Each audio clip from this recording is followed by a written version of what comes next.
Okay. Muy buen día, Don. Gracias por estar en el canal. Bienvenido. Bueno, yo sé que hay mucha tela por cortar por tu trabajo. Yo quisiera empezar sobre cómo describe la evolución de su trabajo como director. Eso es lo más importante que quieras hacer. Y le agregaré algo. Ok. Don, welcome to the channel. And John, we know that your career got many layers, but John is starting with your career as a director, man, as a director. How do you describe your evolution? By the way, as a fan of the series, it's great to know that the saga of Anaconda, you bring it back with two more movies. But we know that you had made a lot of genres. So tell us, how do you see your career as a director in general? I never really did anything but play sports. And then in high school, I was given an opportunity to take this class where you had to make basically write a script, storyboard it, shot list it, shoot it, edit it, turn it in at the end of the year. And I picked up a camera, and all of a sudden, I could see the world look completely different. I was able to do things and compose and paint, and so I liked it so much. That was in the 11th grade. I did the same course in the 12th grade. Then I took some cinema courses when I went on to college, and I was still playing ball. Got injured. My father got me a job at his optical house. And once I got my union card, I never looked back. I just started pounding on doors, ended up over at MGM. And in fact, I just literally got my 50-year plaque from the union. But anyway, so I came up through the ranks. I started out as a second assistant cameraman. And then from there, moved to first assistant cameraman I was an assistant cameraman for probably 15 years. Then I moved to operator. Then I moved to director of photography, and from there I segued into directing. And that's kind of a summary. I will sum it up in my translation. Thank you. John, se lo resumo rápido. Acaba de recibir su placa en los 50 años que ha trabajado con el Jhon. Imagínese. Él dice que él siempre se perfiló como un deportista, pasó lo del meme, ¿no? Se fracturó. Entonces, por fracturarse, él comenzó desde abajo, tú sabes, cámara, dirección de fotografía y dirección. Eso es lo que lo resume todo. Pero entonces, imagínate ese balance, ¿no? De deportes a ser uno de los mejores, lo que hace. Felicidades por el reconocimiento. Eso es lo importante. Ahora, hay algo bueno, es que hace poco vi dos películas, bueno, que dirigió él, muy clásicas. Yo creo que fue uno de los primeros trabajos que jamás me imaginé, que se llama Jhon. Y bueno, está esta que es súper buena. Es sobre el romance y algo de suspenso. Súper buena. Sabía que ibas a preguntar por esas. I'm happy that John asked it because he somehow watched it and I did the same. I rewatched the two Anacondas movie, but John watched your first one, that is Jatenjor, and one of your last one, that is The Perfect Wife. Wow, like I say, no, a lot of genres. So how do you see these productions in general, The Perfect Wife and Jatenjor? Later, let's be talk about The Be the Snake, but let's talk about Jatenjor and The Perfect Wife. Okay, you're talking about The Perfect Wife that I did with my wife and Shannon Sturgis and I forget his name now. Perry King. Yeah. So that came about. I had done a couple of projects for a producer by the name of Pierre David. And I had done a project with Victor Salva that Pierre produced. And in the course of that project, Pierre and I got to talking, and I had showed him a little project that I had directed for like zero money with a lot of my friends. And he looked at it, and I said, I'd love to direct a thriller. And so things evolved, and next thing you know, he asked me if I'd like to direct The Perfect Wife. Of course, I read it. I met with Perry. I met with Shannon. Leslie came on board. And then we got Michelle Green, and it just all kind of fell into place. It was, I had a lot of fun. was close to my house, which is good, so I didn't have to drive far. And it, we had a story that we had to tell, and I'm proud of that film. I think it turned out well. John love it. In fact, I will ask John, ¿qué te pareció la película? La de Perfect Wife. Súper buena, adelantada a la época, bastante, no tiene vigencia. I asked John what he thought about the Perfect Wife. He said that he feels like doesn't lose I don't know what is the word in English, but like you can watch it any year. Now, the year that came out and never lose the vigency, I don't know if the word, and I will translate. John, pues imagínate, ¿no? La esposa de él aparece ahí. Oh, ya te imaginarás quién es. Ya, tú te imaginarás. Sí. Claro que sí, él hizo este proyecto. Obviamente después fueron llegando las demás personas del elenco, ¿no? Tú sabes, un elenco increíble. Ahí está Shannon Sturges, Perry King, hombre, obviamente Leslie Ann Down. Y dice que esto se hizo fue porque le hicieron la propuesta después de él haber hecho un proyecto muy antiguo, no sé si el que tú te refieres, con cero dinero. Y él dice que le encantó todo lo de este proyecto. Dice que así fue como surgió. Y él dice que sí, que le gustó mucho esa película. Y mira el dato. Ah, claro. Qué buen dato. Las cosas de Down, imagínate. Además, hay algo importante y es que debes, referenciar ya el tema del terror, dirección de fotografía. La primera que hizo sobre terror, Pisco Labis. ¿Qué pasaría con Monchi? Actualmente, si hicieran un remake de Monchi, ¿cómo sería? Yo me quedé esperando Monchi versus Leprechaun, pero nunca se hizo. Debería agarrarla él. Okay, I love this question because now he's asking you about your work as a director of photography. And yeah, John, you made one of the Monchis, the photography on the Monchis movies. John always wanted that battle between Monchi and Leprechaun. And yeah, also you made Psycholabi. So yeah, that battle will occur. Tell me more about your beginnings in the horror genre in the direction of photography. Go ahead. I did a project that my wife starred in, her and Robert Urich, where I was a camera operator. And it was with an English cameraman who's a dear friend of ours by the name of Tommy Burston. And the way the English cameraman worked, the camera operator sets everything up and works with the director, and the English cameraman just lights. So the producer, Harry Longstreet, saw me working with the director and Gerald Friedman, and we got on really well. And at the end of the film, he said, "Hey, I have this little after-school special that I'm looking for a DP that I'm going to direct, and my wife and I are producing.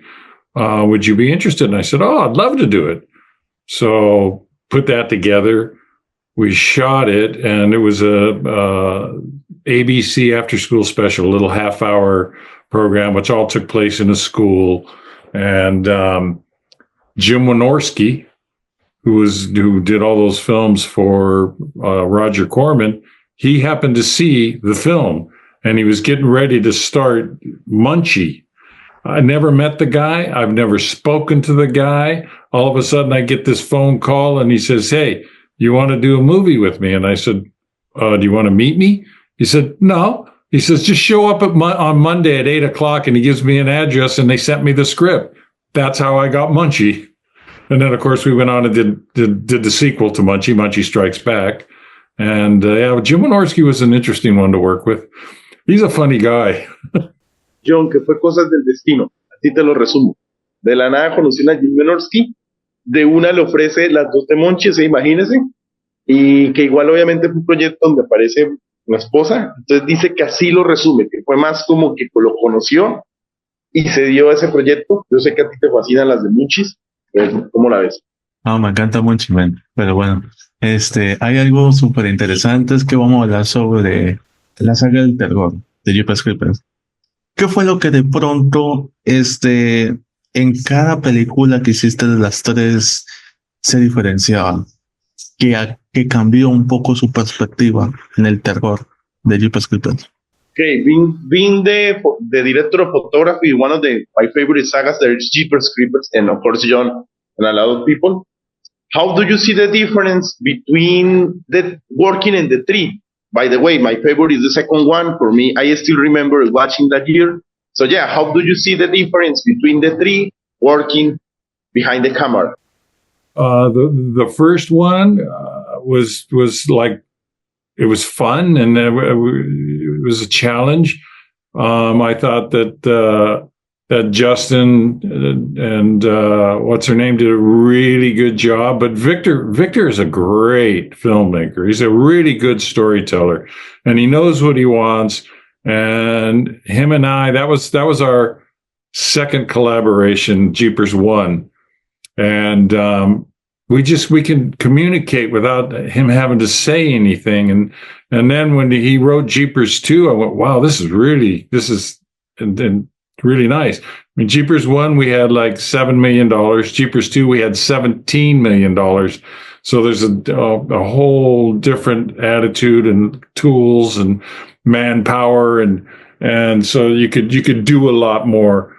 Jeepers 3, unfortunately, Victor was pretty ill through Jeepers 3, and when it was written, the original Jeepers 3 script, it was like a $25 million movie. I mean, it was a great script, and the producers made him peel it back and peel it back and peel it back because they basically wanted to do it for $3 million, and so it became a completely different script.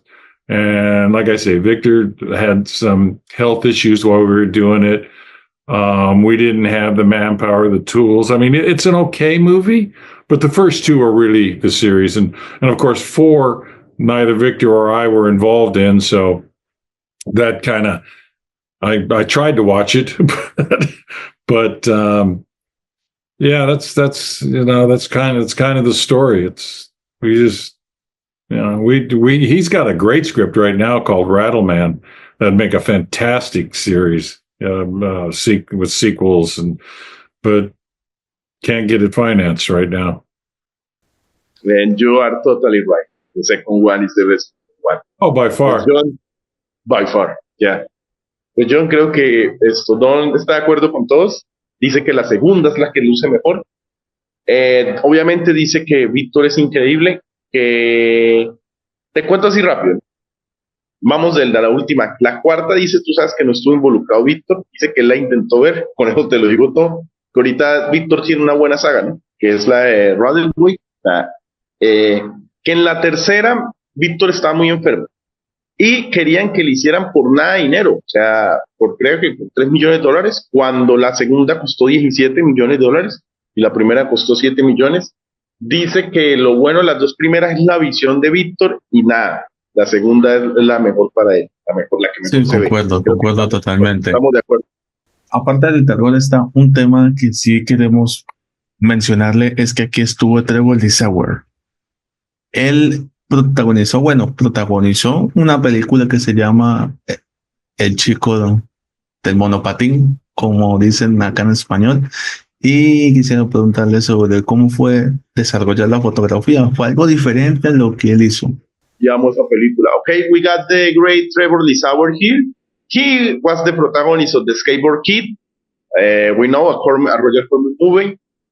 So yeah, I was working in this because it's really different. It's a history for the younger one. It's great to have Trevor here talking about the movie. So we need to talk to you that you worked on Skateboard Kid. Oh my God. You guys are going way back. Yeah, man. That was another Roger Corman film, which I really had a good time on that. The director of that film had never directed. He had written a script. He had never directed. He had never been on a film set. So for 2 weeks, he was just like awestruck. And so I was basically directing and shooting as a cinematographer. And then the third week, he shows up all of a sudden, and it's like he woke up. And, he started directing, but that was a lovely little film, a lot of fun to do. I forgot all about that film. It's been years since I've watched it. But yeah, I don't know what else to say other than we did it in like 12 days.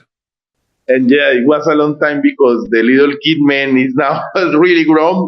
But he's a grown person. Trevor, we got like an interview for like an hour, and he. Really? Oh, yes, yes. I will tell John that share it. John, por favor, comparte la entrevista de Trevor. Hazme un favor. Por favor. And I Sí. will translate. John dice que bueno, que obviamente que dice que nos fuimos bien al pasado, que le encantó. Hay un dato buenísimo. Creo que eso también nos lo dijo Trevor, que el director era como que nunca había dirigido algo. Técnicamente Don, y dice que sin faltar respeto al director, Don casi hizo cámara y dirigió, porque el director está asustado. Bueno, ¿ahora qué hago? ¿Ahora qué hago? Dice que se divirtió, la hicieron como en 12 días. Entonces dice que no, que tiene las mejores memorias. Pasa en la entrevista que ya le dijimos, pues sí, el niño protagonista ya no es un niño. Ya no es Dijo un que, niño. wow, Eso para sí es nada. verdad. No, increíble. Aparte de que le estamos recordando viejos tiempos, yo debo ser sincero. No sé si es gusto culposo o algo, pero a mí me gustó. Yo lo vi muchísimos años. Ricitos de oro. ¿Te acuerdas de Ricitos de oro? Entonces quisiera preguntarle sobre qué recuerdos te llevas sobre eso. Yo lo vi hace muchísimo tiempo, casi entrando a la adolescencia, y pues me gustaría saber sobre qué opinan sobre esta producción. And John keeps going back because he saw it while he was. Man, if I was young when Jeepers Creepers came out, John was really young. What Goldilocks when he saw Goldilocks and the Three Bears. Yeah, man, let's make the kids happy. Tell us more. Goldilocks was Brad Lufke, was the director. Super nice guy. Knew what he wanted. We were on a location up in a place called Idlewild, up on the backside of Big Bear, which was really, it was pretty, really beautiful. In fact, Leslie came up with the kids and stayed for a few days, and there was a big wild animal reserve up there. And but it's Hannah. I loved working with Hannah. I remember sitting there talking with her, and I'm saying, someday you're going to be a really big star. And she was just a sweetheart. We did have a mishap on the set where a bear kind of almost tore a guy's arm off, and everybody had to kind of sit back while these trainers took this bear on. But yeah, it was a great experience. You're bringing up like the first movie I ever shot, the second movie I ever shot, like the fourth movie. I mean, you guys really dug back. We need to talk about the last one. I will ask John. John, tienes que preguntarle sobre la última, porque él dice que no, lo hice feliz, que nos fuimos bien al fondo. Un dato curioso, ¿no? Eso fue grabado en Idlewild. Sí. Dice que él sabía muy bien que la protagonista iba a volverse una gran estrella, Hannah, tú sabes. Ujú. Pero que sí hay una historia medio trágica, ¿no? Casi, o sea, sí es una reserva de osos y casi un oso le rompe un brazo a alguien, Uy, pero no, dice que no, que él dice que le da risa, obviamente, que estemos hablando de las películas antiguas. Obviamente, entonces, nada, si tiene alguna nueva, por favor, pregunta. antes de mencionar una última, sí te quiero hacer esta pregunta. ¿Has No, menciona la celebrado, última. has celebrado la Navidad en un pantano? John said that he will bring one of the new ones, pero he really wants to know that you had a Christmas on Bayou, man. The movie Christmas on the Bayou. Bud Asner. Yes, Yes. that was. So I had been working with that group of people for, I guess I did like 4 or 5 films with them, and it was challenging because of all the night work on that river. And we had, God, I had like 7 condors up in the air with lights, and 2 of the condors broke down at lunch. So I couldn't match the lighting that I had said that we had done all before we broke for lunch. And, but you know, like everything, it's just an opportunity, and you just forge ahead and get through it. It was a lovely experience. Leslie Hope she was really pleasant and fun to work with. I think she's super, super talented. We had an opportunity to work together again, but the project fell through. And but you know, I've worked with Ed. God, I worked with Ed Asner. I worked with him on over there at Mary Tyler Moore on Lou Grant. and I did a thing with Jodie Foster and him years ago. I mean, I worked with Ed Asner like 5 times. I think, yeah, like 5 times. Super nice guy. I really enjoyed working with him. And a little trivia before I let John with the next question. We almost got Ed Asner here. Sadly, he passed away, but almost we got an interview with him. So I think I did one of the last things on camera that he did, which was, in fact, it just came out February 18th. It's called Altered Reality. And he has a small little cameo role in it right at the end of the movie. And I believe that was the last thing he did on camera. I will tell that, John, if we got question for that. John, dato importante. Altered Reality. Este fue el último proyecto, al parecer, de Ed Asner. Don trabajó 5 veces con Ed Asner. Obviamente, él trabajó con él en esta película. Dice que también casi ocurre un accidente con uno de los equipos, pero no, dice que con muy buenas memorias. Tú sabes, un elenco increíble. Él con la actriz que sale ahí, Leslie, también hizo otro proyecto. Y nada, John, no sé si tengas preguntas sobre Altered Reality, sobre algún otro proyecto. Le conté que Ed Asner casi estuvo acá. Esa. Sí, la realidad altera. Sí, quisiera preguntarle sobre eso porque fue una buena película, bueno, para los que les gustan el cine que es independiente, pero también quisiera preguntarle sobre qué pasa con esta producción que está en proceso y a la vez está así, se llama El Pánico, que es con Malcolm McDowell. And yeah, John not only will ask about Altered Reality, but a production that will come next, that is The Panic with Malcolm McDowell. So yes, tell us more about Altered Reality and The Panic, man. Panic was my first collaboration with the director and writer Daniel Adams. Great script. Really liked the script. No, my second collaboration. My first collaboration was The Walk, which also Malcolm was in. We was in The Walk, which is out. You can actually see that.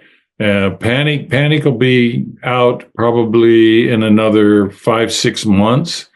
Great script set in around 1907 when J.P. Morgan bailed the banks out when all the banks were going under, which was kind of a setup that he actually did. You'll see when you see the film, and which made him very, very wealthy. He was already wealthy, but great cast. I mean, a fantastic cast. Cary Elwes he does a phenomenal job in it. Malcolm, it's a really, really good film. I'm really proud of it, but I was very proud of The Walk too. I mean, Daniel's a really good writer, and he once again is one of those directors that knows exactly what he wants. Altered Reality, that was interesting. I got a phone call about 5 days before the film was going to be shot. And I had done a project with Charles, who was the executive producer, writer. I had done a thing called Dark House that I was originally going to direct, but then they couldn't get it financed with me directing. So I stepped down. I said, why don't you let Victor direct and I'll shoot and produce? And so Charles had somebody else as a director to do Altered Reality. And they weren't getting on. The director had this vision that was completely different of what Charles had written and what Charles wanted. So 5 days before they started shooting, I get this phone call. Hey, Donnie, what are you doing? I said, well, I just finished up a project and I'm just taking some time off. And he said, well, listen, we start shooting in 5 days. Do you think you could come down here and direct and shoot this project for me? At the time, it was called Awaken, and which it came out as Altered Reality. And I said, well, yeah, send me the script. Let me read it. So I read the script. I liked the script. It's got a good cast. It had Tobin Bell in it, which I had worked with Tobin. I've done 4 or 5 films with Tobin. Lance Hendrickson, who's always solid. And it was an opportunity. It was the first film I took my youngest son on. He had been on film sets and stuff, but he really didn't want anything to do with film because his mother she was in the industry, but in the industry longer than me, and then myself, and you're always on location, but I took him down there, and he had so much fun. He turned to me, he said, "Dad, can you get me in the industry?" And I said, "Well, probably, yeah." So now he's doing nothing but big films. He's down in Louisiana doing a film now. And yeah, it was a real good experience. It was a challenge because it wasn't a large budget. I had a very small crew, an inexperienced crew. I mean, I remember the first lighting setup. I went over to the line producer and I said, "How many films has this electric crew done?" And he kind of looked at me and he smiled. He said, "This is their first one." I went, "I thought so." So 3 days later, I brought my gaffer in, which helped, and then, but it went smoothly. We finished on time. Everybody was very happy with it. A really solid cast, cute little film. I'm proud of it. It worked out well, and yeah. So that's the story of Altered Reality. Good luck. No, don't worry, I remember everything. John, bueno, resumiré, dice que buena suerte en la traducción, no la tendré. Seré rápido, John. De Panic, tú sabes que le hizo con Malcolm McDowell. Él ya había trabajado con Malcolm McDowell en The Wall. Dice que recomienda ambas películas. Y con Alter Reality, John, pasó algo increíble. Porque digamos que, aparte de que está el hijo también de él ahí, que ahorita se hace unas producciones grandísimas en Hollywood, dice que al principio, digamos que no se contaba con la infraestructura para llevar a cabo la película, y tú la viste, tú sabes que lo hizo muy bien, pues es porque él vino a llevar casi gran parte del equipo de él, un gaffer y todo. Entonces dice que no, que experiencias geniales ambas, elencos increíbles. Tú sabes muy bien, ahí que aparece como Tobin Bell, ¿no? Imagínate. Y nos dijo que él ha trabajado con 6 veces con Tobin Bell. O sea, No, es increíble. Varios proyectos con este, Men, hay algo importante. Ya lo último y es preguntarle sobre, obviamente, Cobra Kai y cómo define su trabajo en una palabra.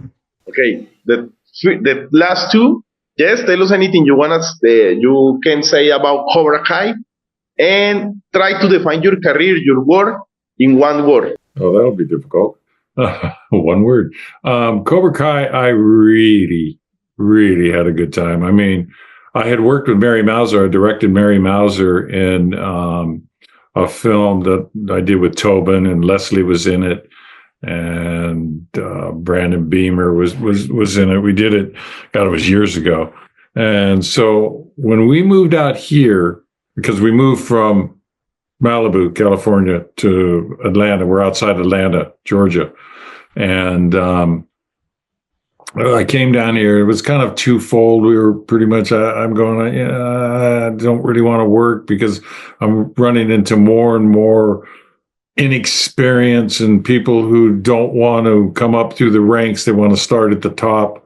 So I was here about 2 months and I got a phone call and they said, "Would you be interested in shooting Cobra Kai?" And at that time, I'd never even watched it. Never even watched it. So I thought, oh, well, sure. So I watched a few episodes. I go, this is pretty good. It's a really clever concept to flash back to all the Karate Kids and then come forward. And so they called me up again and we're talking. And they informed me that there's no night work, that you'll never work more than 12 hours. And the studio is 23 minutes away from my house. I went, that sounds good. So, and I have to say, it was one of the most wonderful experiences I've had making films or being on a film set. You talk about now, I came in on season 5. So the family was already together. But I mean, you talk about being welcomed with open arms. And I can't say enough about not only the producers, the actors, all the directors that came in, it was a real pleasurable experience. I really, really enjoyed Cobra Kai. I mean, you know, um, how to sum my career up in one word? Lucky. And that sounds great in Spanish, afortunada. And I will translate. John, increíble porque, bueno, tú sabes que él entra como en la quinta temporada. Sí. Él está como pensándolo porque él se muda y le dicen, bueno, pero es que solo vas a trabajar, no graban de noche, por cierto, ¿no? Ahí te doy un dato importantísimo. Solo vas a trabajar 12 horas, no grabas de noche y te queda 3 minutos de la casa. Y él dijo, bueno, pues suena bien. John dice que increíble porque todos, tú sabes que ahí están todos los Cobra Kais, los Karate Kids. Dice que todos lo recibieron de muy buena manera, los directores son geniales.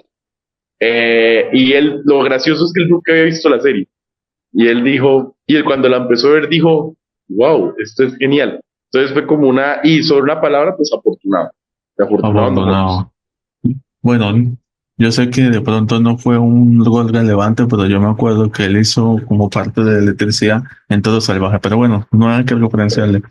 Pero, redes sociales o su website. Don, the camera is yours. Susana, be hi to Colombia, to wherever you want. Tell your social media or your website. The camera is yours. Go ahead. I can. People can reach out to me anyhow. My email address is up on IMDb. On my web, there's a website. You can see, clips of my films. You can see almost all my films. And if somebody has a question or they want to reach out to me, I mean, like I did some projects over in Romania, and my young second assistant, it was like her third film, and she found out I was in the ASC, which is the American Society of Cinematographers, and she couldn't get the American Cinematographer magazine. So I said, "Oh, that's not a problem," and I made a phone call. And I got her, 5 years of subscription, so that then they would just send it to her. And she, to this day, she's renewed it, so she's still getting it because I did that movie probably 10 years ago, something like that. And I love taking my knowledge and experience and passing it on to younger generations, especially if they want to listen and learn. And throughout my career, I've done many projects with film students, not doing it for them, but just being with them, helping them, making some suggestions, making certain they didn't get their backs in a corner. I've done many seminars over at the AFI. I just would like to, with all my knowledge and experience, because I came up through the ranks I worked with Vilmos and Laszlo and Stradling and, Peckinpah and Herb Ross and John Hughes, Houston.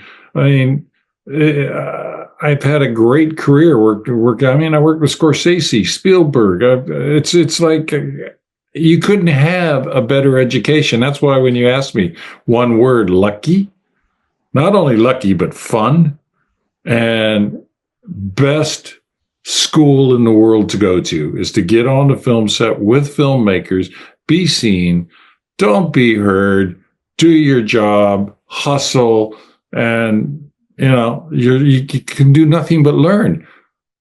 That was passed on to me. Now I want to pass that on to younger filmmakers. And I just helped a producer. In fact, it's the film that my son's working on right now. I helped him put some stuff together that he didn't quite understand.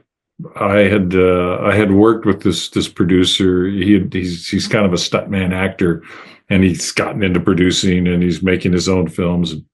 We were doing a scene, Terry Garber and him. They were playing police officers, and it was a thing called Snakehead Swamp, and they come up the swamp on this boat, and he's driving it. pulls the nose of it up on land, and Terry walks off the nose, and he walks off the nose. And we're doing this long steady cam shot, and I'm watching, and I'm going, the boat's sinking in the background. The boat sank in the background during the shot. And, we sank that boat twice on that film, but I just want to pass my knowledge and experience on. That's as much as I can. And if you have some people in Colombia that want to reach out to me, they can write me, they can email me. I always answer. So I'm an open book. Thank you for answering our call. I'll translate faster. Jhon, te lo traduciré rápido. Dice que él siempre tiene su correo en IMDb porque él dice que aprendió de los mejores. Ahí les mencionó Scorsese, Houston, Spielberg. Y entonces él dice que por eso que él no le importa si lo llaman cineastas jóvenes para aprender. De hecho, él ayudó ahorita a una persona que no tenía, tú sabes que en Estados Unidos hay una tarjeta, ¿no?, para operar. Dice que por eso él se siente afortunado. Y nada, que le escriban. Le agradecí obviamente que él respondió nuestra llamada y nada, la foto. Qué bueno. No, man, thank you so much. You want to hear a funny story about Anacondas? Please, I am fan of the series. Go ahead, Jhon. Tiene la historia de Anacondas. Go ahead. So it was the most interesting experience I ever had because, one, nobody spoke English. So I always had to have an interpreter. That's happened to me twice. The other one was on Into the Sun in Japan. But Anaconda, the crew works 7 days a week. They never have a day off. And I found out as we started going on that, like, as a crew member, like the assistant cameraman, for instance, he had to sign out and take all the equipment, and the equipment said anything gets broken, it's taken out of his wages. Well, one day we were doing this sequence where the mine shaft, it was on Anaconda 4, where the mine shaft caves in on Crystal, and I kept waiting. They said the special effects guys, special defects I call them. They said, "Yeah, it's gonna be an hour." And 2 hours go by. I go, what's happening? So after about 6 hours, I had shot everything I could possibly shoot, and there was nothing left until after the aftermath of the cave-in, when the snake corners her, and so it's going on. And we had only been working 10-hour days. That included an hour. Finally, after it was like almost the 12th hour, the producers came to me and they said, We're going to let you shoot 14 hours today. And I said, oh, gee, thanks. I really like the fact that I get to work 14 whole hours. So about right around the 14th hour, the AD comes to me and says, well, the set's ready. I said, good. Get the camera. Let's bring it over. He says, well, I have to be honest, sir. I got to tell you, we don't have a camera. I said, what do you mean we don't have a camera? Well, I said, look, I'll set the camera up. Tell me where it is. I probably have more experience than this assistant cameraman anyways. He said, well, the assistant cameraman took the camera and all the lenses and went home. I said, what? He said, he went home. I said, you mean I have no cameras? He said, correct. So I went and sat in the chair yelling and screaming, and producers. By the time they found him and they went and got all the gear, he claims that he was too exhausted and too tired to work anymore. So when he left work, because he's responsible for the equipment, he took it all with him. So they find him, they get the equipment, they bring it back. Of course, the stage from working on stage all day was all heated up because of all the lights. So everything sweated up. And so we ended up not being able to shoot until the next day. That was one story that happened. The other story was I asked for a dance floor. You know what a dance floor is? It's like you put down sheets of plywood and with masonite over it so you can roll a dolly around all over it. And I had this big scene to go around the bed where the actors go to the window and there's a big explosion. And so I said, I need a dance floor. And I've been asking for dance floor. And they said, well, yeah, okay. So all of a sudden I look up and they're bringing in Pergo flooring. Well, what are you doing? 4 hours later, after they lay this dance floor of Pergo flooring. We do the shot, and I swear to God, within 15 minutes, the Pergo flooring was gone. I think somebody on the crew wanted the Pergo flooring for their living room at home. It was the most unusual experience working over there. The things that happened were it just I would just shake my head. I would just shake my head, but it was I had a good time. It was a lot of hard work. Thank God the actors like Lyndon was really on board. Nobody. There was no attitudes. Everybody knew that we were in the trenches together. And but boy, they'd get mad at me because they put 5 cameras on the truck, and I go, okay, well, I had crew for 3, so I said, well, we'll just lock these 2 off because you're doing action. You got to get as many angles as possible. So the studio's son.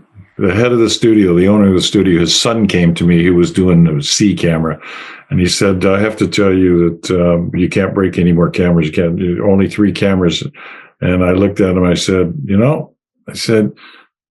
if your lead assistant wants to tell me I can't use a piece of equipment, then he should take it off the truck. I said, if you have a piece of equipment, what good is it doing sitting on the truck? Anyways, this. He came back to me the day after he took all the cameras home, and I just shook my head and I said, I can't work with you. I thought Lyndon was going to kill him, the actor. I thought, I was staying very calm, and we burned down a barn, special defects. They set off a big explosion on this Jeep, and they forgot to bring the fire truck. So there was no fire truck, and we turn around, and all of a sudden the barn's burning, and we're going, "Oh, geez!" It was pretty. We burned down an apple orchard, And then that wasn't on purpose. It was because they just didn't know what they were doing. The word OSHA and safety doesn't equate over there. Anyways, that's enough. But I will just say, for the sake of in fact, no, Anacondas are the only big beasts in the cinemas that are Latina. In fact, Colombia, there are Anacondas in the Amazonas, so for the sake of Anacondas, thanks, I will just say, Jhon needs to know, Jhon, tienes que saber, te vas a morir de risa. Breve, breve. ¿Te acuerdas la escena de la cueva? La cuarta, que Sí, persiguen a Anacondas. Jhon, él dice que tenía que contar esas anécdotas, obviamente el elenco increíble, todos los actores. Uno, nadie hablaba español del equipo, imagínate, del equipo, no los actores. Y 2, estaban trabajando porque no es culpa de él, ¿no? O sea, acá en Latinoamérica tú sabes que te graba seguido. Entonces resulta que cuando tenían que grabar la escena y al fin te habían acorralado al tipo, resulta que cuando lo llamaron para grabar el camarógrafo no decidió ir. Le tocó grabar y limpiar toda la noche ellos, toda la sangre y todo. Y dos, para una escena muy importante que ellos tenían que por cierto, ¿no? Él estaba contando antes de que se cortara, que él ahorita le está ayudando al hijo con una película también parecida él dice que él ya es experto en grandes monstruos, así que si se hunde un barco él es experto, dice. Que tenían que usar unos rodachines, que es un suelo que usan para la cámara, se lo robaron y está en la casa de uno de ellos, de uno de los del equipo. Dice que bueno, ahora tiene un suelo muy bonito, se lo robaron, y dice que él pensó que los del equipo le dijeron no puede romper cámaras. Digo, pues si yo no puse el equipo, pues listo, no te dirijo. Es que él pensó que el protagonista, no David, tú sabes, el Lyndon, el grandote, pensó que iba a agarrar a pelear con él, no, que él fue muy amable, que él entendió, y que yo le dije que bueno, que él logró hacer esas películas, que él dice que se siente muy orgulloso, pero que nada, que todo lo que tenía que salir mal, salió mal. Imagínate la escena de la cueva, Mitch. Oh, man, increíble. En Colombia, bueno, nosotros la vimos, y en Colombia No, yo sí fui es un increíble hit, entonces agradecerle que experto en grandes Anacondas. Man, yeah, thanks for coming back and talk about the Anacondas. You know that Latinos love Anacondas. No, man, thank you so much for being here. This is amazing. And by the way, if Leslie wants to be here, we can interview her. We love her cinema. So go ahead and your son and whatever you want. Okay, I'll talk to her about it. And if you guys need anything else, just reach out anytime. Thanks. I will tell Jhon que para las que sea y que si necesitan algo, que le avisen. Que es lo que más le gusta es que él dice que él aprendió los mejores y que le gusta que la gente aprenda. No, es una leyenda, así que gracias, Don, por la oportunidad y bueno, mucho éxito. Thank you so much. Thank you. Thank you, man. Take care, man. Bye. Take care. Good day. Take care. Bye-bye. Bye. Bye.